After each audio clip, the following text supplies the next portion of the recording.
అంతర్జాతీయ వేదికగా భారత్పై నిందలేసేందుకు ప్రయత్నించిన పాకిస్తాన్ మరోసారి భంగపాటుకు గురైంది. సంబంధం లేని అంశాల్లోకి జమ్మూ కశ్మీర్ ప్రస్తావనను తీసుకొచ్చిన పాకిస్తాన్కు భారత్ ధీటుగా బదిలిచ్చింది. ఆ దేశానిది మతోన్మాద మనస్తత్వమని, ఇలాంటి వ్యాఖ్యలతో అబద్దాలను నిజం చేయలేదని దుయ్యబట్టింది.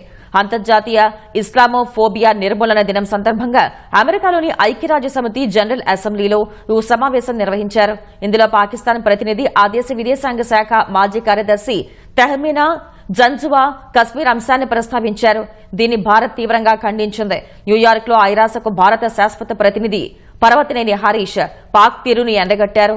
అలవాటు మాదిరిగానే భారత కేంద్ర పాలిత ప్రాంతమైన జమ్మూ కశ్మీర్ పై పాక్ ప్రతినిధి అసంబద్ద వ్యాఖ్యలు చేశారని, ఇలా పదే పదే అవాస్తవాలు చెప్పినంత మాత్రాన వారి వాదన నిజమైపోదని చెప్పారు. ఈ వ్యాఖ్యలతో వారు చేస్తున్న సీమాంతర ఉగ్రవాదాన్ని సమర్థించుకోలేరని పేర్కొన్నారు. పాకిస్తాన్ మతోన్మాద మనస్తత్వం ఏంటో అందరికీ తెలుసని ఘాటుగా వ్యాఖ్యానించారు. ఇలాంటి కుటిల ప్రయత్నాలు జమ్మూ కశ్మీర్ వాస్తవ అంశాలను ఎన్నటికీ మార్చలేవని, అది ఎప్పటికీ భారత్లో అంతర్భాగమేనని భారత ప్రతినిధి హరీష్ స్పష్టం చేశారు.